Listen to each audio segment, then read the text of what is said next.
Good morning. I am going to be sharing with you today about Dr. Terman. Here's my full concept map. Dr. Terman began his career as an educator. He then moved on into administration and then moved on to becoming a professor of psychology at Stanford University. He stayed there until he retired. Dr. Terman had two major impacts in the world of gifted education. The first was he contributed to the revitalization of the Binet-Simon test, which was then renamed the Stanford Binet Intelligence Scale, or testing somebody's IQ is how we know that today. That is still used. It's common practice when identifying gifted children.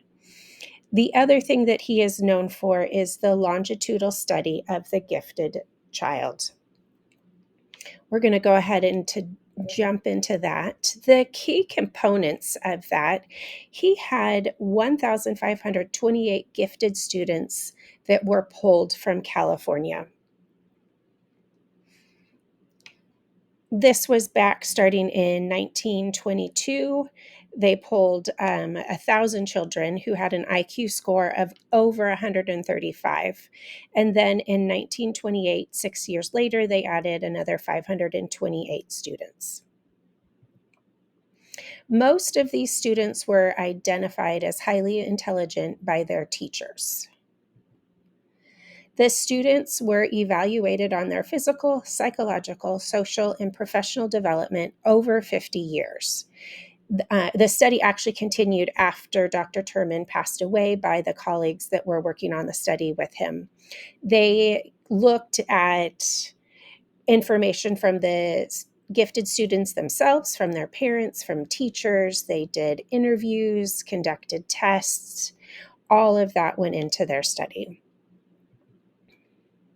Some key takeaways that Dr. Terman had: myths were broken. The myth that students were weak, ugly, or mentally unstable as gifted students was found not to be true.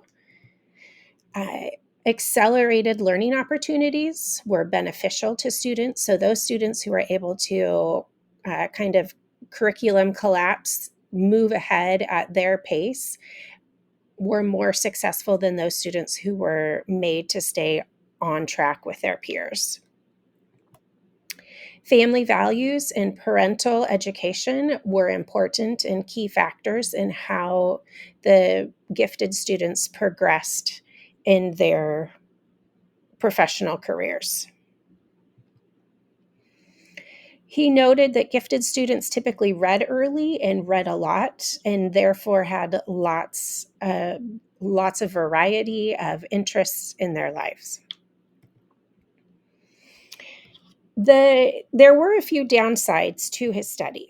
The first were they looked at an individual's IQ only. So they excluded any other students that maybe were gifted in different areas, not intellectually.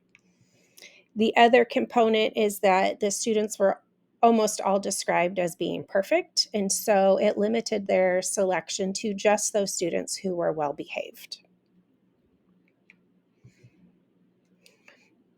Dr. Terman is known as kind of the grandfather of gifted education, and there are a lot of good things that we have learned from him today that play a part in our current views of gifted education.